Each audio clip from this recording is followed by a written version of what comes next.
Hello friends, कैसे हैं आप लोग। हम लोग सुप्रीम कोर्ट पर अपनी पहले से ही चर्चा चल रही थी सुप्रीम कोर्ट पर। हम लोग इसी चर्चा को जारी रख रहे हैं। सुप्रीम कोर्ट में जजेस के अपॉइंटमेंट्स किस तरह से होते हैं उस पर हम लोगों ने बात कर रखी है। सुप्रीम कोर्ट के जजेस को किस तरह के विशेषाधिकार दिए गए हैं, उनको कौन कौन से सुप्रीम कोर्ट के जजेस के लिए प्रावधान कर रखे हैं जो उनकी स्वतंत्रता के लिए आवश्यक है, इन सारे मुद्दों पर हम लोगों ने चर्चा कर ली है। आज दोस्तों, आज की क्लास में हम लोग बात करना चाहते हैं सुप्रीम कोर्ट के जजेस को किस तरह से हटाया जाता है। मुझे मालूम है, good evening all of you, नमस्कार सभी को। नरसिंह जी कह रहे हैं धोख दू, तो सभी को बहुत सारा नमस्कार। हम लोग आज पढ़ेंगे सुप्रीम कोर्ट के जजेस को किस तरह से हटाया जाता है। मैं ये जानता हूँ दोस्तों कि आपके पास पहले से इस संदर्भ में बहुत सारी बातें पता होगी। सुप्रीम कोर्ट के न्यायाधीशों को हटाने के संदर्भ में क्या प्रक्रिया है उसके बारे में जानकारी होगी, लेकिन मैं ये चाह रहा हूँ आज हम लोग इस बात को देखें, इस बात को पढ़ें कि सुप्रीम कोर्ट के न्यायाधीशों को हटाने के संदर्भ में भारत का संविधान क्या कहता है, सुप्रीम कोर्ट के न्यायाधीशों के हटाने के संदर्भ में संसद का कानून क्या कहता है, और सुप्रीम कोर्ट के न्यायाधीश सही ढंग से आचरण करें, उनमें ईमानदारी रहे, उनमें किसी भी प्रकार की अनियमितता यानी उनमें किसी भी प्रकार का कोई आरोप ना हो। सुप्रीम कोर्ट ने इस संदर्भ में खुद ने क्या प्रयास किए हैं, आज हम लोग इन 3 मुद्दों पर बातचीत करना चाहते हैं। बहुत ध्यान से सुनिएगा, संविधान में क्या प्रावधान है, संसद का कानून क्या कहता है, और इस संदर्भ में सुप्रीम कोर्ट ने खुद ने क्या प्रयास किए हैं, उन प्रयासों में कहाँ कमी है, इस संदर्भ में किस प्रकार की व्यवस्था कर रखी है। आज हम लोग इसी विषय पर अपने आप को कॉन्सेंट्रेट कर रहे हैं। तो जरा देखिए सुप्रीम कोर्ट के जजेस को किस तरह से हटाया जाता है, इस विषय पर हम लोग चर्चा अपनी प्रारंभ कर रहे हैं। उच्चतम न्यायालय। दोस्तों, सबसे पहली बात, सुप्रीम कोर्ट के न्यायाधीशों को हटाने के लिए जिस शब्द का प्रयोग किया जाता है, अक्सर उस शब्द को महाअभियोग इम्पीचमेंट कहा जाता है। लेकिन आप दोस्तों याद रखिएगा, इम्पीचमेंट जैसा शब्द केवल और केवल राष्ट्रपति के लिए ही प्रयुक्त किया गया है भारत के संविधान में। भारत का संविधान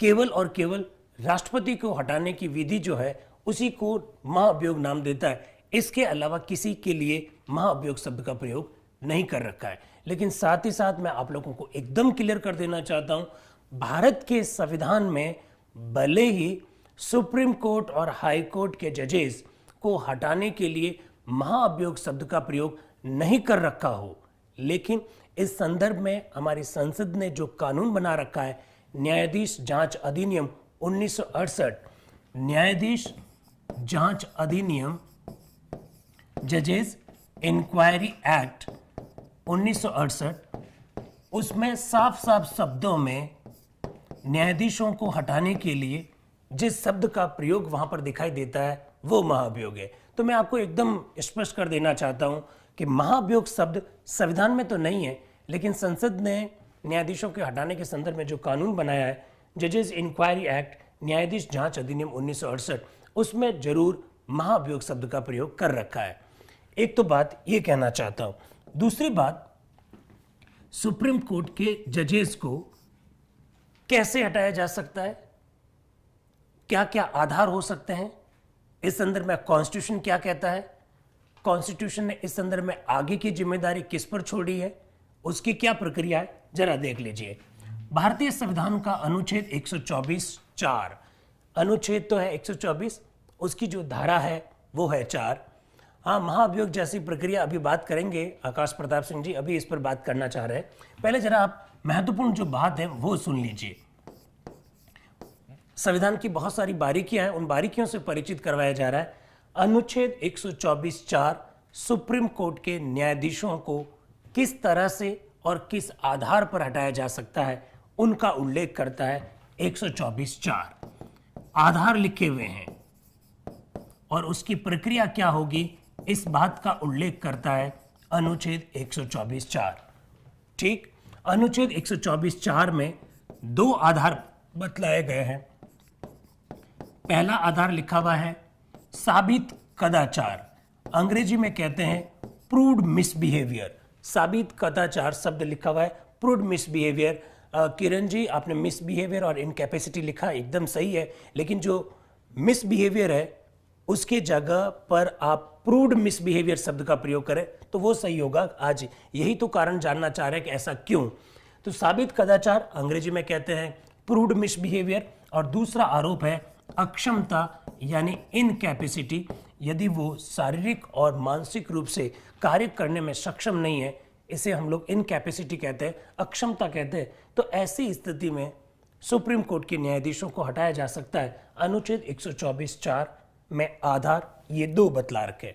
दोस्तों, अनुच्छेद 124(4) में न्यायाधीशों को हटाने की प्रक्रिया का भी उल्लेख कर रखा है, और ये जो अनुच्छेद 124(4) ये जो है ये कहता है कि संसद उन्हें हटा सकती है।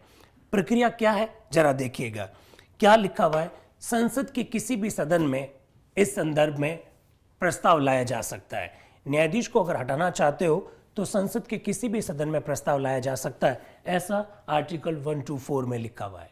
अब आप मुझसे एक प्रश्न पूछोगे, और वो प्रश्न ये है, प्रस्ताव लाने के लिए कितने सदस्यों का समर्थन आवश्यक है। तो दोस्तों, अगर आप लोगों ने पढ़ रखा हो थोड़ा बहुत तो शायद आप जानते होंगे, यदि ये प्रस्ताव लोकसभा में लाया जाए, यदि ये प्रस्ताव लोकसभा में लाया जाए, यदि ये प्रस्ताव लोकसभा में लाया जाए, तो आपने ऐसा पढ़ा होगा कि लोकसभा में प्रस्ताव लाने के लिए कम से कम 100 सदस्यों का समर्थन आवश्यक है, और यदि ये प्रस्ताव राज्यसभा में लाया जाए तो ऐसी स्थिति में 50 सदस्यों का समर्थन आवश्यक है, ऐसा आप लोगों ने पढ़ा होगा। लेकिन दोस्तों, मैं एक बात क्लियर करना चाहता हूं, और वो बात ये है, ऐसा कॉन्स्टिट्यूशन में लिखा हुआ नहीं है। ये बात आपको याद रखनी है। कॉन्स्टिट्यूशन का आर्टिकल 124 का सब क्लॉज 4 ये कहता है कि सुप्रीम कोर्ट के न्यायाधीशों को हटाने के लिए संसद के किसी भी सदन में प्रस्ताव लाया जा सकता है, लेकिन वहां पर कदापि ये नहीं लिखा हुआ है कि प्रस्ताव लाने के लिए कितने सदस्यों का समर्थन होना आवश्यक है। तो आप मुझसे पूछोगे, फिर ये कहां लिखा हुआ है? भारतीय संविधान का एक आर्टिकल है, आर्टिकल 124 सब क्लॉज 5, अनुच्छेद 124 की उपधारा 5 ये कहती है, अनुच्छेद 124 की धारा 5 ये कहती है कि न्यायाधीशों को हटाने के संदर्भ में उसकी जो आगे की जो प्रक्रिया है, उस प्रक्रिया के निर्धारण करने की जिम्मेदारी संसद को दे रखी है, ऐसा अनुच्छेद 124(5) में लिखा हुआ है। और दोस्तों, अनुच्छेद 124(5) में जो बात लिखी हुई है उसी को आधार बनाकर हमारी संसद ने एक कानून बनाया है जिसका नाम है न्यायाधीश जांच अधिनियम 1968, जजेस इंक्वायरी एक्ट 1968। 1968 का ये जो अधिनियम है, ये अधिनियम ये कहता है कि अगर प्रस्ताव लोकसभा में लाया जाए तो कम से कम 100 सदस्य, और यदि प्रस्ताव राज्यसभा में लाया जाए तो कम से कम 50 सदस्यों का समर्थन होना आवश्यक है। ये जजेस इंक्वायरी एक्ट 1968 में लिखा हुआ है, ना कि कॉन्स्टिट्यूशन में लिखा हुआ है। ये बात भी एकदम क्लियर होनी चाहिए। मान सिंह जी कह रहे हैं अनुच्छेद 124(5) के आधार पर न्यायिक जांच अधिनियम 1968 बनाया। एकदम आपने सही कहा, संसद को जिम्मेदारी दे रखी है उसकी प्रक्रिया के निर्धारण की, और संसद ने इस जिम्मेदारी का निर्वहन करते हुए न्यायिक जांच अधिनियम 1968 बनाया। उसी 1968 में ये लिखा हुआ है, लोकसभा में लाओगे तो 100, राज्यसभा में लाओगे तो कम से कम 50 सदस्यों का समर्थन होना आवश्यक है। इसको थोड़ा सा ध्यान रखें। अब प्रस्ताव समझ लीजिए दोस्तों, ये हमारा पार्लियामेंट, ये हमारी संसद है, और संसद का ये लोकसभा है, और समझ लीजिए आपने लोकसभा में प्रस्ताव लाया। अब आगे क्या होगा? आगे क्या होगा जरा देखिएगा। लोकसभा अध्यक्ष इस प्रस्ताव की जांच करेगा।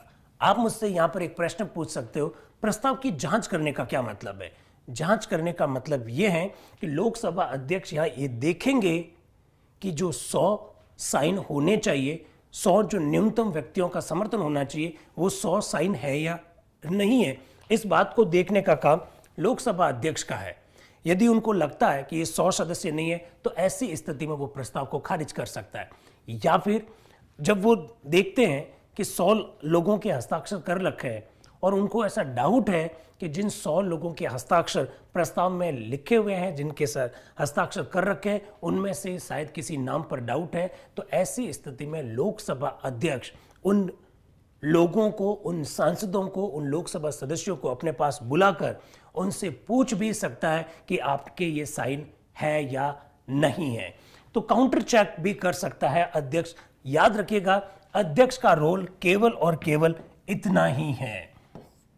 अध्यक्ष का रोल केवल प्रस्ताव की जांच करना है, और प्रस्ताव की जांच करने का मतलब है उतने लोगों के हस्ताक्षर है या नहीं है। जब अध्यक्ष को यह मालूम पड़ जाता है कि जो न्यूनतम संख्या वो पूरी है, 100 लोगों के हस्ताक्षर है, ऐसी स्थिति में ये जो लोकसभा अध्यक्ष है इस प्रस्ताव की जांच करने के लिए 3 सदस्यों की एक समिति का गठन करता है। दोस्तों बहुत बारीकी से सुनिएगा, 3 सदस्यों की एक समिति बनेगी इस प्रस्ताव की जांच करने के लिए। प्रस्ताव जिस सदन में लाया जाएगा उस सदन का अध्यक्ष, राज्यसभा में लाया जाएगा तो सभापति, लोकसभा में लाया जाएगा तो लोकसभा के अध्यक्ष, 3 सदस्यों की एक समिति का गठन करेंगे जो इस प्रस्ताव की जांच करेंगे। उन 3 सदस्यों में कौन कौन लोग हो सकते हैं, इसको बहुत ढंग से सुन लीजिएगा। इन 3 सदस्यों में एक व्यक्ति सुप्रीम कोर्ट के न्यायाधीश होते हैं, ये सब वर्तमान न्यायाधीश हैं।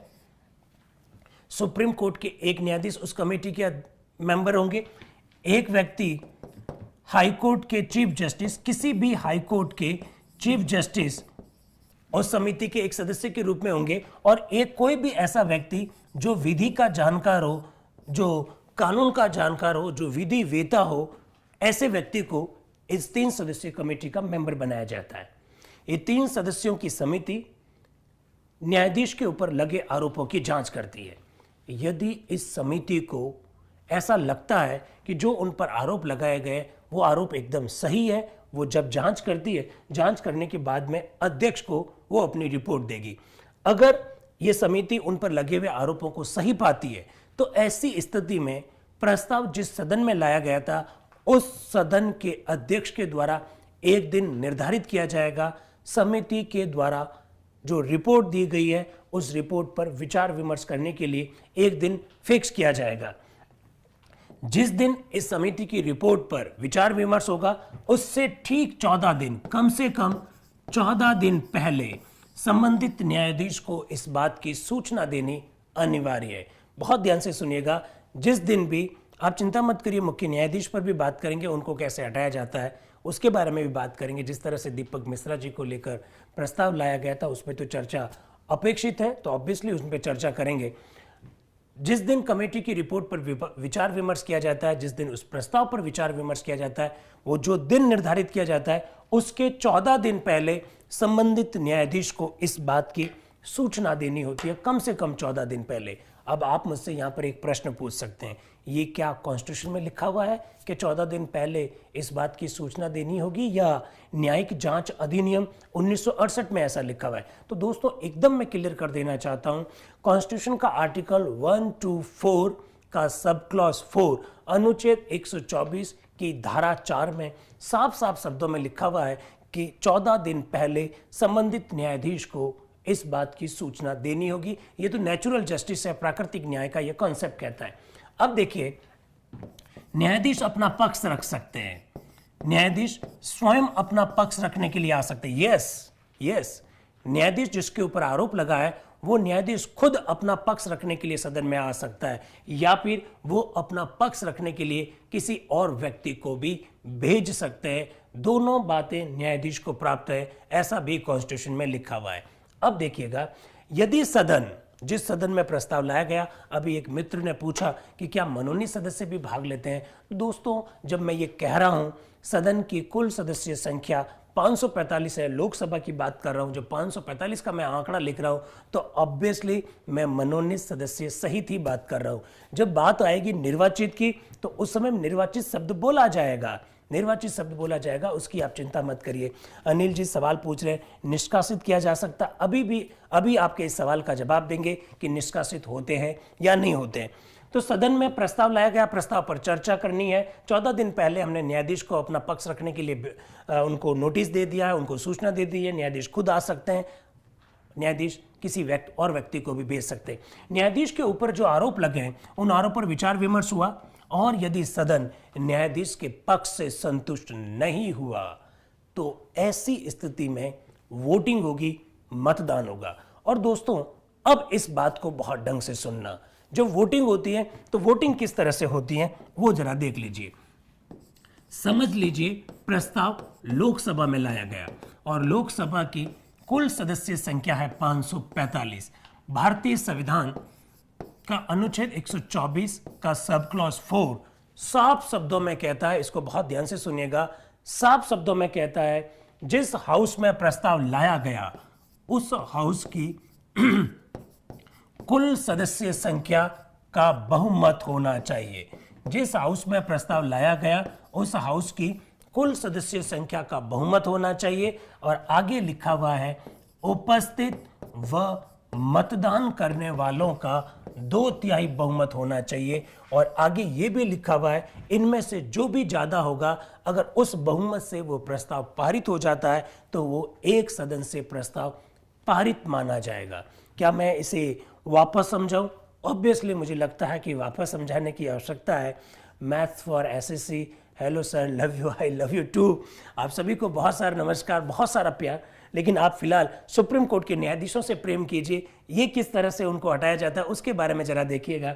लिखा हुआ है लोकसभा की कुल सदस्य संख्या यदि 545 है तो प्रोसेस लिखा हुआ है कुल सदस्य संख्या का बहुमत, यानी 545 का तो होना चाहिए बहुमत। फिर लिखा हुआ है उपस्थित और मतदान करने वालों का 2/3 बहुमत और आगे लिखा हुआ है इनमें से जो भी अधिक है। आगे क्या लिखा हुआ है? इनमें से जो भी अधिक है। अगर इस प्रक्रिया से प्रस्ताव पारित हो गया तो प्रस्ताव जाएगा दूसरे सदन में। अब दोस्तों एक बहुत ही महत्वपूर्ण शब्द मैं बताना चाह रहा हूं जो छिपा हुआ है, बहुत कम लोगों को आइडिया है। कॉन्स्टिट्यूशन के आर्टिकल 124 का सब क्लॉज 4 एक बहुत महत्वपूर्ण बात कहता है और वो महत्वपूर्ण बात क्या है उसको जरा सुनिएगा। एक सदन यदि इस प्रक्रिया से प्रस्ताव पारित कर देता है तो ऑब्वियसली प्रस्ताव दूसरे सदन में जाएगा। ऑब्वियसली प्रस्ताव दूसरे सदन में जाएगा। आगे क्या लिखा हुआ है? जो सबसे महत्वपूर्ण शब्द है वो शब्द यही है कि दूसरा सदन यदि उसी सत्र में, यह शब्द है सबसे महत्वपूर्ण, यदि दूसरा सदन उसी सत्र में इसी प्रक्रिया से यदि प्रस्ताव को स्वीकार कर लेता है तो ऐसी स्थिति में संबंधित न्यायाधीश को अपना पद छोड़ना पड़ेगा। ऐसे लिखा हुआ है। सबसे महत्वपूर्ण बात है उसी सत्र में प्रस्ताव स्वीकार होना चाहिए। इसका सीधा सा मतलब यह हुआ कि अगर बजट सत्र में प्रस्ताव पर चर्चा हो गई है, देखिए प्रस्ताव कब लाया गया इससे कोई फर्क नहीं पड़ता। चर्चा अगर बजट सत्र में हो गई तो दूसरा हाउस भी उसी सत्र में अगर उसी बजट सत्र में प्रस्ताव को पारित करेगा तो पारित माना जाएगा। ये बहुत महत्वपूर्ण शब्द है। उसी सत्र में दूसरे सदन के द्वारा भी प्रस्ताव स्वीकार होना चाहिए। ऐसे कॉन्स्टिट्यूशन में ऐसी प्रक्रिया का उल्लेख कॉन्स्टिट्यूशन में कर रखा है। यदि दूसरा सदन भी इसी बहुमत से पारित करता है तो ऐसी स्थिति में संबंधित न्यायाधीश को अपना पद छोड़ना पड़ता है। अब कुछ मित्र लोग जो सवाल पूछ रहे हैं उनके जवाब दे देता हूं। हमेशा ध्यान रखिएगा, एसएससी में तो एक बार प्रश्न हालांकि पूछा जा चुका है, याद रखिएगा। समझ लीजिए आज 4 सितंबर है। 4 सितंबर 2018 को किसी न्यायाधीश के खिलाफ एक प्रस्ताव लाया गया। 25 सितंबर 2018 को लोकसभा के अध्यक्ष ने उनके ऊपर कमेटी का गठन किया। 6 महीने बाद में समझ लीजिए फरवरी 2019 में कमेटी ने अपनी रिपोर्ट दी। समझ लीजिए 10 मार्च 2019 को लोकसभा ने इस प्रस्ताव पर चर्चा की। लोकसभा ने प्रस्ताव को पारित किया और 15 मार्च को राज्यसभा ने भी इस प्रस्ताव को पारित कर दिया। तो 4 सितंबर से लगाकर 15 मार्च तक क्या न्यायाधीश निलंबित रहेंगे? जैसा कि बहुत सारे दोस्त लोग प्रश्न पूछ रहे हैं कि न्यायाधीश निलंबित किए जा सकते हैं। दोस्तों एकदम मैं क्लियर करना चाहता हूं, यही तो वो सवाल है जहां से बहुत अच्छे प्रश्न पूछे जाते हैं। याद रखिएगा, न्यायाधीश कभी भी निलंबित नहीं होते हैं, न्यायाधीश कभी भी सस्पेंड नहीं होते हैं, न्यायाधीशों को सीधा हटाया जाता है। ऐसा हमारे कॉन्स्टिट्यूशन में लिखा हुआ, न्यायाधीश कभी निलंबित नहीं होंगे, पहली बात। और दूसरी बात, अगर न्यायाधीशों को हटाने के लिए प्रस्ताव लाया गया है तो दोस्तों एकदम क्लियर होना चाहिए उसमें संसद के मनोनीत और निर्वाचित दोनों सदस्य भाग लेते हैं। उसका कारण है, उसका कारण है क्योंकि न्यायाधीशों को हटाने की जो पावर दे रखी है वो संसद को दे रखी है। और मैंने अपनी पहले भी क्लासेस में बहुत बार ये पढ़ाने की कोशिश की है, ये समझाने की कोशिश की है कि मनोनीत सदस्य और निर्वाचित सदस्य में कोई फर्क नहीं है, सिवाय 2-3 फर्क को छोड़कर। निर्वाचित सदस्य और मनोनीत सदस्य में 2-3 बड़े फर्क क्या है? मनोनीत सदस्य राष्ट्रपति चुनाव में भाग नहीं लेते हैं, राष्ट्रपति चुनाव में भाग नहीं लेते हैं मनोनीत सदस्य। इसके अलावा आपको ध्यान रखना है कि ये जो मनोनीत सदस्य हैं लोकसभा वाले, ये सरकार के खिलाफ में लाए गए अविश्वास प्रस्ताव और सरकार के द्वारा लाए गए विश्वास प्रस्ताव में भाग नहीं लेते हैं।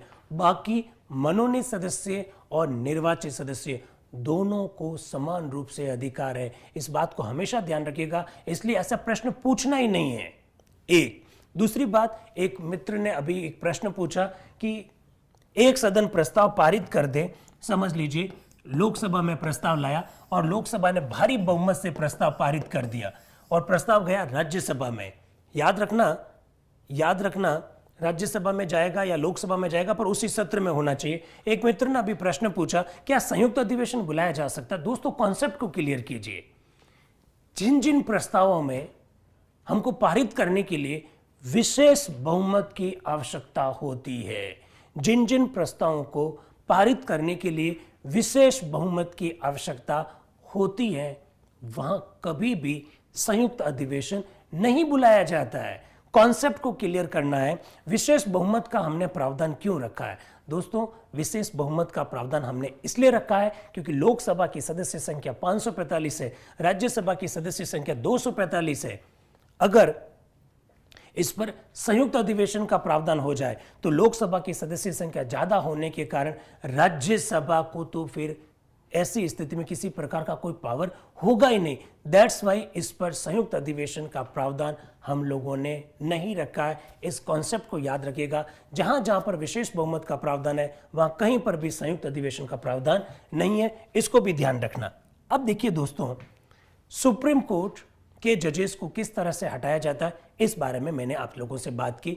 कॉन्स्टिट्यूशन का आर्टिकल तो है, आर्टिकल 124 का सब क्लॉज 4 और 124 का सब क्लॉज 5। ये तो हो गई कॉन्स्टिट्यूशन की बात। अब कॉन्स्टिट्यूशन का आर्टिकल जो 124 का जो सब क्लॉज 5 है, उसको आधार बनाकर हमारी संसद ने जो एक्ट बनाया है उसका नाम है न्यायिक जांच अधिनियम 1968। उसमें वो प्रक्रिया दे रखी है जिसमें ये लिखा हुआ कि लोकसभा में लाओगे तो 100, राज्यसभा में लाओगे तो कम से कम 50 सदस्यों का समर्थन होना आवश्यक है। ये सब चीजें तो ठीक है और मुझे मालूम है। एक मित्र पूछ रहे हैं, अर्चित जी, सर अगर लोकसभा भंग हो जाए तो क्या होगा? अर्चित जी, एक बात बताइए, राज्यसभा में प्रस्ताव लाया गया, समझ लीजिए, प्रस्ताव पर चर्चा जब की जाती है तो इस बात को देखा जाता है कि लोकसभा सत्र में है या नहीं है, लोकसभा अस्तित्व में है या नहीं है। और अगर आप कह रहे हैं कि इस दौरान लोकसभा भंग हो जाए, तो मैं तो जब ये कह रहा हूं कि उसी सत्र में प्रस्ताव पारित करना है, और बाय द वे अगर लोकसभा भंग हो जाती है तो ऐसी स्थिति में उस प्रस्ताव का भी कोई मतलब नहीं रहेगा, वापस नए सिरे से पारित करना होगा। प्रस्ताव समाप्त नहीं होगा, प्रस्ताव जिंदा रहेगा क्योंकि 3 सदस्यों की कमेटी ने उनकी जांच कर रखी है। राज्यसभा ने अगर प्रस्ताव पारित किया, जब नई लोकसभा बन जाएगी तो जब लोकसभा की जो नई मीटिंग होगी, नई बैठक जो होगी, उसी को उसी सत्र माना जाएगा। इसको लोकसभा भंग होने से इस प्रस्ताव पर किसी भी प्रकार का कोई फर्क नहीं पड़ेगा। वैसे इस बात को देखा जाता है कि लोकसभा अगर भंग हो रही है तो ऐसी स्थिति में राज्यसभा उस प्रस्ताव को कैसे पारित करेगी, इसको भी थोड़ा सा ध्यान रखें। ये सब चीजें तो हो गई, लेकिन न्यायपालिका के न्यायाधीशों पर हटाने की ये जो विधि है इतनी कठिन बनाई गई है कि उसका कारण क्या है और उसकी वजह से आज तक किसी भी न्यायाधीश को हटा नहीं पाए।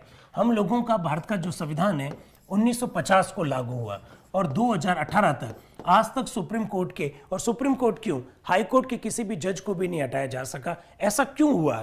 तो मैं इसी को स्पष्ट करना चाहता हूं। जब आज मैंने बात स्टार्ट जब की थी तो एक शायद किरण ने ये मैसेज लिखा था, उनका एक चैट में मैंने देखा था कि उन्होंने कदाचार शब्द लिखा और मैंने कहा कि कदाचार नहीं, साबित कदाचार। ऐसा मैंने क्यों कहा, इसी को हम लोग क्लियर करना चाहते हैं। 1950 से लगाकर 2018 तक कि भारत के संवैधानिक इतिहास में आज तक किसी भी जज को हटाया नहीं जा सका। लेकिन जब संविधान निर्माण की जो प्रक्रिया चल रही थी 1946 से लगाकर 1950 के बीच में जब हमारा भारत का संविधान का जब निर्माण हो रहा था, जो प्रक्रिया चल रही थी, उस समय भारत में भारत शासन अधिनियम 1935 लागू था। भारत शासन अधिनियम 1935 के तहत इलाहाबाद हाईकोर्ट के एक न्यायाधीश थे, नाम था एसपी सिन्हा। अगर कुछ मित्र लोग नोट्स बनाना चाहते हैं तो वो नोट्स बना सकते हैं। इलाहाबाद हाईकोर्ट के एक न्यायाधीश थे एसपी सिन्हा, उनको जरूर हटाया गया था, लेकिन वो भी भारत शासन अधिनियम 1935 के तहत हटाया गया था। मैं अभी की बात कर रहा हूं, 1950 से लगाकर 2018 तक का ये जो संविधान है, इस संविधान के तहत अभी तक किसी भी व्यक्ति को, किसी भी न्यायाधीश को नहीं हटाया गया। अब कुछ बातें क्लियर कर देना चाहते हैं, क्यों नहीं हटाया जा सका, इतनी प्रक्रिया क्यों कठिन बनाई।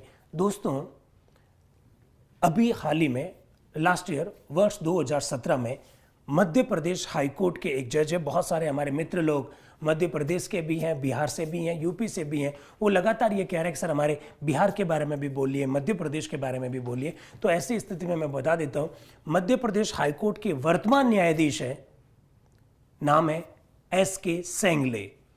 उनके ऊपर आरोप लगा सेक्सुअल हैरेसमेंट का। प्रस्ताव लाया गया राज्यसभा में। राज्यसभा के अध्यक्ष या सभापति ने उनके ऊपर जो आरोप लगे, उन आरोपों की जांच करने के लिए 3 सदस्यों की एक कमेटी बनाई। न्यायाधीश का नाम है एसके सेंगले। बहुत ध्यान से सुनिएगा, मध्य प्रदेश हाईकोर्ट के ये वर्तमान न्यायाधीश हैं। इनके ऊपर सेक्सुअल हैरेसमेंट के आरोप थे। इनके ऊपर लगे आरोपों की जांच करने के लिए राज्यसभा ने एक कमेटी बनाई, 3 सदस्यों की कमेटी बनाई। और 3 सदस्यों की ये जो कमेटी है, इसने अपनी 137 पेज की रिपोर्ट है, यस 137 पेज की रिपोर्ट है। इस 137 पेज की रिपोर्ट में एसके सेंगले साहब पर लगे आरोपों को खारिज कर दिया। राज्यसभा में प्रस्ताव लाया, सभापति ने कमेटी का गठन किया 3 सदस्यों की, और 3 सदस्यों की कमेटी ने एसके सेंगले को आरोपों से बरी कर दिया। अब दोस्तों, मैंने जो बात कही थी साबित कदाचार, एक्चुअली में ये इस कमेटी ने ही कहा था। एसके सेंगले वाली जो समिति है, उस समिति ने ये कहा था कि किसी भी न्यायाधीश के ऊपर कदाचार का आरोप जब लगता है तो उसे साबित कदाचार होना चाहिए। और साबित कदाचार होने का मतलब है उनके ऊपर जो आरोप लगाए गए, उन आरोपों में दम होना चाहिए, और वो जो आरोप लगाए गए वो साबित भी होते हो, तो ऐसी स्थिति में न्यायाधीश को हटाने की प्रक्रिया प्रारंभ की जा सकती है। एसके सेंगले साहब के ऊपर सेक्सुअल हैरेसमेंट के आरोप थे। वहाँ मध्य प्रदेश की एक, जैसे राजस्थान में आरजेएस होते हैं, उसी प्रकार से मध्य प्रदेश जुडिशियल सर्विस की एक अधिकारी ने उनके ऊपर आरोप लगाए, और कमेटी ने उनके ऊपर लगे आरोपों को गलत पाया। एसके सेंगले साहब के ऊपर कमेटी का गठन हुआ और कमेटी ने आरोपों को गलत पाया। ये हिंदुस्तान के इतिहास में ऐसा पहली बार हुआ कि कमेटी बनी और कमेटी ने आरोपों को गलत पाया। एसके सेंगले साहब के बारे में थोड़ा इसको भी ध्यान रखें। अब देखिए दोस्तों, हमारा जो सुप्रीम कोर्ट का जो ढांचा है, उसमें चूंकि अभी बहुत सारे मित्र लोग दीपक मिश्रा जी के बारे में भी प्रश्न पूछ रहे हैं, तो एकदम मैं बात क्लियर करना चाहता हूं। सुप्रीम कोर्ट में आज तक 1950 से लगाकर 2018 तक एक जज हुए हैं और एक मुख्य न्यायाधीश हुए हैं जिनको हटाने के लिए प्रस्ताव लाए गए। एक जज नाम था वी रामास्वामी, जज का नाम है वी रामास्वामी। ये सुप्रीम कोर्ट के जज थे। सुप्रीम कोर्ट में जज बनने से पहले ये पंजाब हरियाणा हाई कोर्ट के जज थे। पंजाब हरियाणा हाई कोर्ट के चीफ जस्टिस, और वहां से ये सुप्रीम कोर्ट के जज बने। 1988 में इनको हटाने के लिए प्रस्ताव लाया गया था लोकसभा में। 9वीं लोकसभा उस समय काम कर रही थी, इनको हटाने के लिए प्रस्ताव लाया गया था। ये हिंदुस्तान के इतिहास के, सुप्रीम कोर्ट के इतिहास के पहले और एकमात्र जज है जिन्हें हटाने के लिए प्रस्ताव लाया गया। इनके ऊपर कई सारे करप्शन के चार्जेस लगे। दोस्तों, आपको जानकर बड़ा ताज्जुब होगा, इनके ऊपर लगे आरोपों पर लोकसभा अध्यक्ष ने एक कमेटी का गठन किया। 3 सदस्यों की एक कमेटी का गठन हुआ और उन पर आरोप सही पाए गए। लोकसभा में कमेटी की रिपोर्ट रखी गई। लोकसभा ने एक दिन फिक्स किया उस कमेटी की रिपोर्ट पर विचार करने के लिए। बात है 1993 की।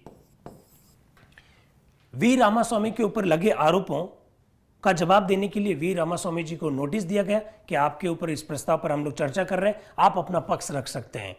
मैंने आपको पहले से स्टार्ट कह दिया था कि न्यायाधीश अपना खुद पक्ष रख सकता है, किसी और को भेज सकता है। वी रामास्वामी की तरफ से कपिल सिब्बल, जो कि एक बहुत बड़े एडवोकेट हैं, कपिल सिब्बल उनका पक्ष रखने के लिए लोकसभा में आए। कपिल सिब्बल, लोकसभा ने उनकी एक भी नहीं सुनी और लोकसभा में प्रस्ताव पारित हो गया। मैंने बोला लोकसभा में प्रस्ताव पारित हो गया, लेकिन इसके बावजूद भी प्रस्ताव पारित नहीं हुआ। आप कहेंगे ये क्या बात हुई? एक और तो आप कह रहे हैं कि प्रस्ताव पारित हो गया, फिर भी प्रस्ताव पारित नहीं माना गया, ऐसा क्यों? यही तो मैं क्लियर करना चाहता हूं। लिखा हुआ है कुल सदस्य संख्या का बहुमत, लिखा हुआ है उपस्थित व मतदान करने वालों का 2/3 बहुमत। प्रस्ताव पर जैसे ही चर्चा हुई, चर्चा में सब लोगों ने भाग लिया, लेकिन जैसे वोटिंग होने लगी, कांग्रेस के लोकसभा सदस्य उठकर बाहर चले गए। उन्होंने इस बैठक का बहिष्कार कर दिया। इस वजह से प्रस्ताव उपस्थित और मतदान करने वालों के 2/3 बहुमत से तो पारित हो गया, लेकिन दोस्तों जो बहुमत होना चाहिए उस बहुमत को वो नहीं जुटा पाए। इस कारण से यह प्रस्ताव पारित नहीं माना गया। लोकसभा में 2/3 बहुमत से प्रस्ताव पारित होने के बावजूद भी लिखा हुआ है कुल सदस्य संख्या का बहुमत, इस बहुमत को जुटा नहीं पाया, इसलिए यह प्रस्ताव खारिज हो गया। और यह प्रश्न नेट पॉलिटिकल साइंस पे पूछा जा चुका, इस बात को ध्यान रखना। अब आते हैं हम लोग दीपक मिश्रा जी के ऊपर। ये सुप्रीम कोर्ट के चीफ जस्टिस है, वर्तमान में 45वें मुख्य न्यायाधीश हैं। और आपको क्लियर बता देता हूं, हिंदुस्तान के इतिहास में ऐसा पहली बार हुआ, कोई न्यायाधीश अपना पक्ष रखने के लिए उपस्थित हुआ। जेडी धायल साहब अभी आपके प्रश्न का जवाब दे रहे हैं, सौमित्र सेन उपस्थित हुए थे, लेकिन पहले जरा इनको सुन लीजिएगा। दीपक मिश्रा जी 45वें मुख्य न्यायाधीश। हिंदुस्तान के इतिहास में ऐसा पहली बार हुआ कि किसी मुख्य न्यायाधीश को हटाने के लिए राज्यसभा में प्रस्ताव लाया। प्रस्ताव अभी जो वर्तमान जो सरकार है उनके विपक्ष के सांसदों के द्वारा लाया गया। लगभग 67 राज्यसभा के सदस्यों ने इस प्रस्ताव पर हस्ताक्षर किए और प्रस्ताव राज्यसभा के सभापति को दिया। आप लोग जानते हैं दोस्तों, जब ये प्रस्ताव लाया गया था उस दौरान हमारे देश में राज्यसभा के चुनाव भी चल रहे थे। तो 67 जिन मेंबर्स के नाम लिखे हुए थे उनमें से कुछ मेंबर्स का कार्यकाल पूरा हो गया, लगभग 8-9 मेंबर्स का कार्यकाल पूरा हो गया। लेकिन इससे कोई फर्क नहीं पड़ता, क्योंकि राज्यसभा में प्रस्ताव लाने के लिए न्यूनतम 50 सदस्यों का समर्थन होना आवश्यक है और 50 सदस्यों का समर्थन उस प्रस्ताव को था। राज्यसभा के सभापति यानी हमारे देश के उपराष्ट्रपति वेंकैया नायडू साहब ने इस प्रस्ताव की जांच की और जांच करने के बाद में इस प्रस्ताव को खारिज कर दिया। खारिज करने के आधार क्या है उसको थोड़ा सा मैं बता देता हूं। देखिए, सभापति हो या चाहे लोकसभा अध्यक्ष हो, उनकी भूमिका यह देखना है कि प्रस्ताव सही है या नहीं है। और सही होने का मतलब है जो न्यूनतम संख्या होनी चाहिए वो है या नहीं है। वो अगर है तो इसके बाद में फर्दर प्रोसीडिंग शुरू होनी चाहिए, अन्य कार्रवाई शुरू होनी चाहिए। सभापति जी ने कहा कि उनके ऊपर जो आरोप लगे हैं उन आरोपों में कोई दम नहीं है, इसलिए इस प्रस्ताव को खारिज कर दिया गया। यहां पर मेरा एक मत है, हाँ मैं इसी का जवाब दे रहा हूं मान सिंह जी, कि वेंकैया नायडू ने खारिज क्यों कर दिया। उन्होंने खारिज इसलिए कर दिया कि जो आरोप लगाए जा रहे हैं दीपक मिश्रा जी जो कि मुख्य न्यायाधीश है, उनके आरोपों में दम नहीं है, उन आरोपों के पक्ष में किसी प्रकार का कोई सबूत नहीं दिया गया। ये थोड़ा सा मुझे ठीक नहीं लगता है। सभापति जी को इस प्रस्ताव को खारिज नहीं करना चाहिए था। इसके ऊपर 3 सदस्यों की कमेटी बननी चाहिए थी और वो कमेटी उन पर लगे आरोपों की जांच करती। कमेटी जब उनके ऊपर लगे आरोपों की जांच करती तब कमेटी के सामने वो सबूत रखे जाते, ना कि सभापति जी के सामने। लेकिन सभापति जी ने इस प्रस्ताव को खारिज कर दिया और वो प्रस्ताव वहीं पर समाप्त हो गया। इससे ज्यादा अभी इस बारे में कुछ कह नहीं सकते। सिर्फ आप इतना ही ध्यान रखिएगा, दीपक मिश्रा जी एक पहले मुख्य न्यायाधीश हैं जिनको हटाने के लिए प्रस्ताव लाया गया था। कमेटी का गठन ही नहीं हुआ और सभापति ने अपने स्तर पर ही इस प्रस्ताव को खारिज कर दिया। ये भी थोड़ा सा ध्यान रखें। ये तो हुई सुप्रीम कोर्ट के जजेस के बारे में। अब बात कर लेते हैं, क्योंकि बहुत सारे मित्र आरोप बहुत सारे थे उनके ऊपर। आरोप अर्चित जी पूछ रहे हैं कि उनके ऊपर क्या आरोप थे। उनके ऊपर आरोप थे कि वो जो रोस्टर का आवंटन कर रहे हैं उसमें वो अनियमितता बरत रहे हैं, उसमें वो सीनियरिटी का ध्यान नहीं कर रख रहे हैं। कई सारे ऐसे मामले हैं जिनमें वो खुद एक पक्ष है लेकिन फिर भी इसके बावजूद भी अपने मामलों की खुद ही सुनवाई कर लेते हैं। इस प्रकार के उनके ऊपर आरोप लगाए गए। अब हाई कोर्ट के जजेस, तो दोस्तों भारतीय संविधान का अनुच्छेद 217 हाई कोर्ट के जजेस को हटाने के बारे में उल्लेख करता है और उसमें साफ साफ शब्दों में लिखा हुआ है हाई कोर्ट के जजेस को उसी विधि से हटाया जाएगा जिस विधि से आर्टिकल 124 के सब क्लॉज 4 के तहत सुप्रीम कोर्ट के न्यायाधीशों को हटाया जाता है। सुप्रीम कोर्ट के न्यायाधीशों को जिस विधि से हटाते हैं उसी विधि से हाई कोर्ट के जजेस को हटाते हैं। अब सुप्रीम कोर्ट की भी हाई कोर्ट की भी बात कर लेते हैं। सौमित्र सेन साहब, पीडी दिनाकरण साहब। सौमित्र सेन साहब कलकत्ता हाई कोर्ट के जज थे। पीडी दिनाकरण साहब पहले कर्नाटक हाई कोर्ट के जज थे, बाद में उनको सिक्किम हाई कोर्ट का चीफ जस्टिस बनाया गया। जेबी पारदीवाला साहब गुजरात हाई कोर्ट के जज। इसके बाद में एसके सेंगले साहब, आपके सामने उदाहरण है। Even Andhra Pradesh high court के जज नागार्जुन। ये कुछ ऐसे एग्जाम्पल है जिनको हटाने के लिए प्रस्ताव लाए गए थे। देखिए दोस्तों, सौमित्र सेन और पीडी दिनाकरण, इन दोनों को हटाने के लिए वर्ष 2009 में राज्यसभा में प्रस्ताव लाया गया और आपको जानकर थोड़ा ताज्जुब होगा, सौमित्र सेन और पीडी दिनाकरण दोनों के ऊपर जो प्रस्ताव लाए गए, उन प्रस्तावों की जांच करने के लिए जो 2 कमेटियां बनाई गई थी 3-3 लोगों की, इन दोनों कमेटियों ने उनके ऊपर लगे आरोपों को एकदम सही पाया। उनके ऊपर जो आरोप लगाए गए उन आरोपों को एकदम सही पाया।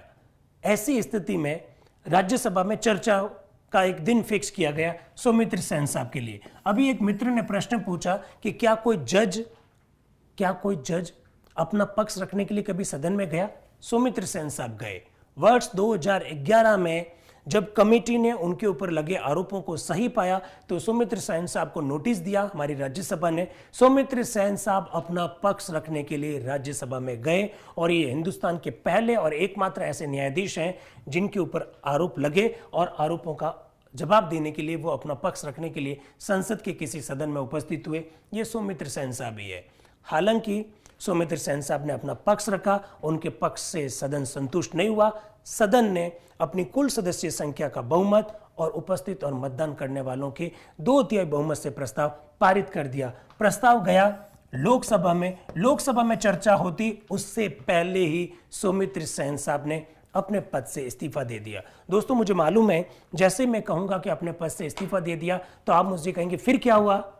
फिर प्रस्ताव वहीं समाप्त हो गया। ये एक बहुत बड़ी कमी है हमारे कॉन्स्टिट्यूशन में कि एक बार प्रस्ताव जब स्टार्ट हो जाता है तो उसको अंतिम परिणाम तक पहुंचना चाहिए था। इतना ज़्यादा वक्त लगता है, इतना ज़्यादा पैसा लगता है। सौमित्र सेन साहब ने लोकसभा में प्रस्ताव पर चर्चा करने से पहले ही इस्तीफा दे दिया, प्रस्ताव वहीं समाप्त हो गया। जो पैसा खर्च हुआ इस प्रोसीडिंग्स में, इस प्रक्रिया में, उसे कौन भुगतेगा? हम और आप लोग भुगतेंगे। पीडी दिनाकरण साहब कर्नाटका हाईकोर्ट के जज थे, बाद में सिक्किम हाईकोर्ट के चीफ जस्टिस बने। उनके खिलाफ लगे आरोप एकदम सही पाए गए, कमेटी के आरोप सही पाए गए। इसके बाद में राज्यसभा में दिन फिक्स कर रहे थे, उससे पहले पीडी दिनाकरण साहब ने अपने पद से इस्तीफा दे दिया। जेबी पारदीवाला, सर कदाचार शब्द संविधान में लिखा हुआ है या नहीं है? रवि कुमार जी, कैसा प्रश्न पूछ रहे हैं आप? जब मैं कह रहा हूं अनुच्छेद 124 के सब क्लॉज 4 में साफ लिखा हुआ है कि साबित कदाचार और अक्षमता के आरोप में न्यायाधीश को हटाने के लिए प्रस्ताव लाया जा सकता है, तो ऐसी स्थिति में यह सवाल ही खत्म हो जाता है कि लिखा हुआ है या नहीं। आपको तो प्रश्न ये पूछना चाहिए, जैसा कि ये पूछ रहे हैं कि कदाचार का अर्थ क्या होता है, ये प्रश्न पूछिए। भारत के संविधान के अनुच्छेद 124(4), 124(5) और अनुच्छेद 217 सुप्रीम कोर्ट और हाई कोर्ट के न्यायाधीशों को हटाने की जो विधि का उल्लेख करता है, वहां कहीं पर भी कदाचार शब्द परिभाषित नहीं है। लेकिन यूपीएससी और स्टेट पीएससी के मेंबर्स को हटाने के लिए भी आरोप कदाचार होता है। अनुच्छेद 317 में वहां कदाचार शब्द का जरूर प्रयोग करते हुए उसका अर्थ भी लिखा हुआ या अर्थ लिखा हुआ नहीं है। हम लोग कदाचार शब्द का मतलब भ्रष्टाचार से लेते हैं। हम लोग कदाचार शब्द का मतलब आप पद पर रहते हुए किसी भी प्रकार का कोई लाभ का पद ले लेते हैं, आप पद पर रहते हुए किसी कंपनी के शेयर खरीद लेते हैं। ये सब वो आरोप हैं जो हम लोग कदाचार में इनको शामिल कर सकते हैं। जेबी पारदीवाला साहब गुजरात हाईकोर्ट के जज थे। जज के रूप में उन्होंने एक टिप्पणी की आरक्षण के संदर्भ में। उस टिप्पणी को राज्यसभा के कुछ मेंबर्स ने सही नहीं माना। राज्यसभा में इस संदर्भ में प्रस्ताव लाया गया था, प्रस्ताव आगे नहीं बढ़ा। एसके सेंगले साहब के खिलाफ में सेक्सुअल हैरेसमेंट के आरोप थे, प्रस्ताव लाया गया, प्रस्ताव आगे बढ़ा, 3 सदस्यों की समिति का गठन किया गया। समिति ने उनके ऊपर लगे आरोपों को सही नहीं पाया।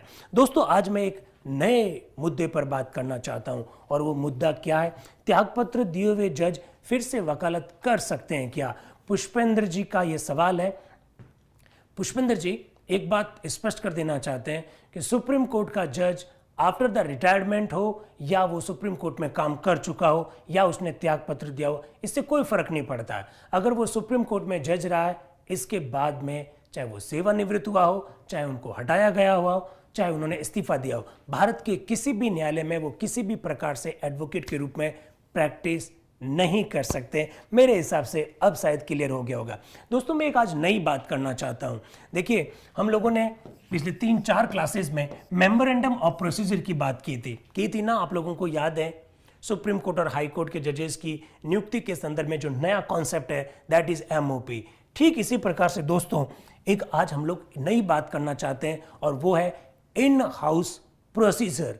यानी सुप्रीम कोर्ट और हाई कोर्ट के जजेस पर कदाचार और अक्षमता का आरोप है, तो संसद तो उन्हें हटा सकती है, लेकिन खुद सुप्रीम कोर्ट को, हाई कोर्ट्स को अपने न्यायाधीशों के ऊपर जो आरोप लग रहे हैं, उन आरोपों के संदर्भ में खुद को तो भी कुछ इनिशिएट करना चाहिए। तो देखिए दोस्तों, 1999 में इन हाउस प्रोसीजर का मतलब है सुप्रीम कोर्ट ने स्वयं ने सुप्रीम कोर्ट तथा हाई कोर्ट के न्यायाधीशों के ऊपर आरोप जो लग रहे हैं, उन आरोपों की जांच करने के लिए खुद अपना एक प्रोसीजर अपनाया है। उस प्रोसीजर का नाम है इन हाउस प्रोसीजर। एकदम नया शब्द है, इसको थोड़ा सा ध्यान रखिएगा। 1999 में यह प्रोसीजर अपनाया गया। ये प्रोसीजर क्या है? सुप्रीम कोर्ट या हाई कोर्ट के किसी न्यायाधीश के ऊपर किसी प्रकार का अगर आरोप है, तो खुद सुप्रीम कोर्ट उन आरोपों की जांच करवाता है। वो जो जांच करने की जो प्रक्रिया है, उसी प्रक्रिया का नाम है इन हाउस प्रोसीजर। दोस्तों, इसमें टोटल 7 स्टेप्स हैं, 7 चरण है इसमें। इस प्रोसेस का नाम ही है इन हाउस प्रोसीजर। इसके अंतर्गत हाई कोर्ट के किसी न्यायाधीश के ऊपर यदि किसी भी प्रकार का भ्रष्टाचार, किसी भी प्रकार की अनियमितता का आरोप है, तो उनकी आरोपों की जांच करवाने की जो प्रक्रिया है, उसके 7 चरण है। इसके अंतर्गत अगर हाई कोर्ट के किसी न्यायाधीश पर आरोप है, तो वहां का चीफ जस्टिस को आप शिकायत कर सकते हैं। चीफ जस्टिस को शिकायत करने के बाद चीफ जस्टिस उसकी जांच करवाता है, उसके ऊपर 3 सदस्यों की कमेटी बनाता है। जब उनके ऊपर लगे आरोपों को वो सही पाता है, तो ऐसी स्थिति में वो जिस हाई कोर्ट के ऊपर जज के ऊपर आरोप लगाए गए, उनको जो कार्य है, उनके जो प्रशासनिक कार्य है, वो प्रशासनिक कार्य उनसे ले लिए जाते हैं। इसके बाद में हमारा जो चीफ जस्टिस है सुप्रीम कोर्ट के चीफ जस्टिस जिस न्यायाधीश के ऊपर आरोप लगाए गए, उस न्यायाधीश का स्थानांतरण कर सकते हैं, उस न्यायाधीश को लंबी छुट्टी पर भेज सकते हैं, उस न्यायाधीश से काम छीन सकते हैं। लेकिन उसके बावजूद भी अगर न्यायाधीश के आचरण में किसी भी प्रकार का सुधार नहीं होता है, तो ऐसी स्थिति में 7 चरणों में से जो सबसे लास्ट वाला जो चरण है, 7वां चरण, वो इसमें 7 चरण होते हैं मान सिंह जी। लास्ट जो चरण है, उस 7वें चरण के अंतर्गत भारत के मुख्य न्यायाधीश भारत के राष्ट्रपति और भारत के प्रधानमंत्री को पत्र लिखकर उस न्यायाधीश को हटाने के लिए कहते हैं। Chief justice of the India राष्ट्रपति और प्रधानमंत्री को लेटर लिखेंगे। इसी प्रोसीजर का नाम है इन हाउस प्रोसीजर। दोस्तों, यहां पर आपको मैं एक बात कहना चाहता हूं। उत्तर प्रदेश हाई कोर्ट के वर्तमान न्यायाधीश, इलाहाबाद हाई कोर्ट के वर्तमान न्यायाधीश, हमारे बहुत सारे मित्र यूपी से हैं, वो बार बार मुझे कह रहे हैं कि यूपी की भी बारे में बताइए। तो UP high court, Allahabad high court के वर्तमान न्यायाधीश हैं SN शुक्ला जी। SN शुक्ला जी हिंदुस्तान के इतिहास के ऐसे पहले न्यायाधीश बन गए हैं जिनको हटाने के लिए भारत के मुख्य न्यायाधीश दीपक मिश्रा जी ने जनवरी 2018 में राष्ट्रपति और प्रधानमंत्री जी को एक लेटर लिखा और कहा कि इनको हटा दीजिए, क्योंकि ये जो 7 चरण है, उन 7 चरण में 7वां चरण यही लेटर था जिसमें राष्ट्रपति और प्रधानमंत्री से कहा जाता है कि आप इनको इम्पीचमेंट के द्वारा हटाने की प्रक्रिया प्रारंभ कीजिए। अब दोस्तों, आप मुझसे पूछेंगे कि जनवरी 2018 में SN शुक्ला जी को हटाने के लिए लेटर लिखा चीफ जस्टिस ने, उसका क्या हुआ? आज उस लेटर को लगभग 7 महीने हो गए, उस पर किसी भी प्रकार का एक्शन नहीं हुआ। क्यों नहीं हुआ, इसी को मैं क्लियर करना चाहता हूं। इस संदर्भ में आप हमेशा ध्यान रखिएगा, सुप्रीम कोर्ट और हाई कोर्ट ने मिलकर इन हाउस प्रोसीजर जरूर अपना लिया है। सुप्रीम कोर्ट और हाई कोर्ट के जजेस को नियंत्रित करने, उनके आचरण को नियमित करने के लिए इन हाउस प्रोसीजर जरूर अपना लिया, लेकिन उसकी कमी साफ साफ दिखाई देती है। और वो कमी क्या है? लेटर लिखा आपने राष्ट्रपति और प्रधानमंत्री जी को, और सरकार क्या कह रही है? वर्तमान हमारी जो मोदी जी की सरकार है वो ये कह रही है कि हम इस संदर्भ में किसी भी प्रकार का कोई इनिशिएट नहीं लेंगे। यानी एस एन शुक्ला जी को हटाने के संदर्भ में जो लेटर लिखा हुआ है उस पर हम किसी प्रकार की कोई कार्रवाई नहीं करेंगे। और उसके पीछे वो तर्क क्या दे रहे हैं? तर्क में दम है।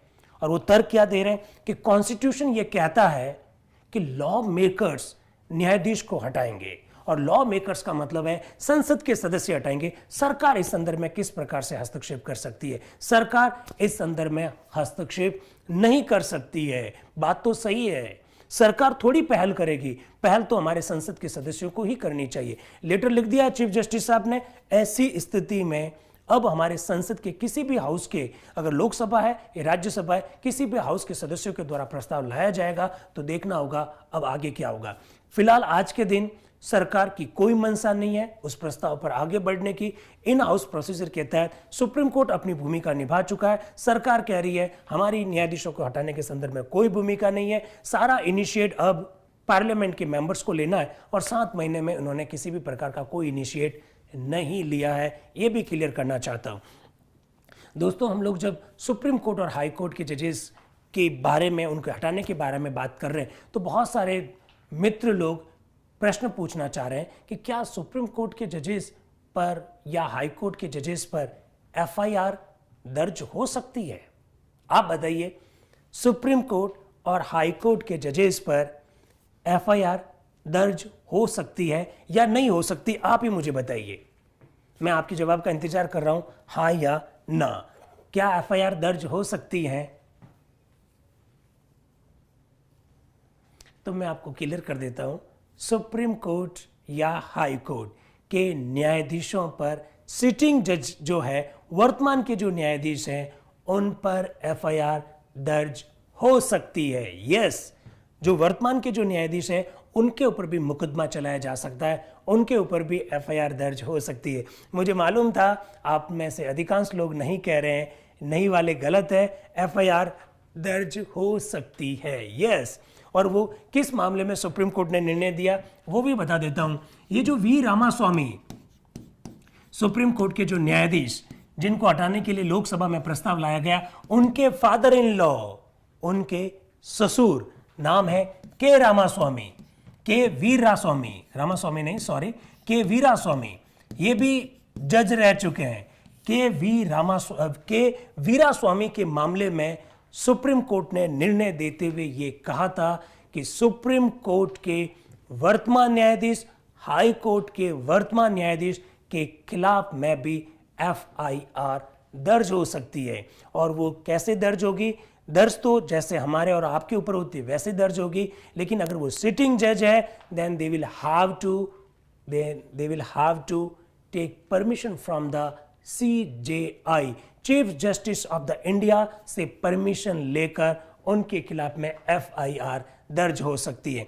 आप मुझसे एक प्रश्न पूछ सकते हैं, क्या सुप्रीम कोर्ट के जजेस को, हाई कोर्ट के वर्तमान न्यायाधीशों को सजा हो सकती है? यस, सुप्रीम कोर्ट के वर्तमान न्यायाधीश, हाई कोर्ट के वर्तमान न्यायाधीशों को भी सजा हो सकती है। दोस्तों, आपको याद होगा last year Calcutta high court के जज CS कर्णन साहब को पद पर रहते हुए जेल भेज दिया गया था। मानहानि के आरोप में, सुप्रीम कोर्ट की मानहानि की थी, इस वजह से उन्हें जेल भेजा गया। इसका सीधा सा मतलब है जेल में भेजा जा सकता है, सजा उनको हो सकती है, एफआईआर हो सकता है। तो दोस्तों, आज हम लोगों ने सुप्रीम कोर्ट के न्यायाधीशों को कैसे हटाया जाता है उसके बारे में बहुत डिटेल में, बहुत विस्तार से हम लोगों ने चर्चा की। कल से हम लोग सुप्रीम कोर्ट करता क्या है उसके अलग अलग विषय पर बात करेंगे। आप लोगों ने मुझे सुना, thank you very much and wish you all the best. मिलते हैं कल, thank you. Click on the subscribe button to subscribe to our channel. Press the bell icon on the YouTube app and never miss another update. Download Utkarsh Classes Jodhpur app from the Play Store for more PDF materials, online classroom programs and attractive combos.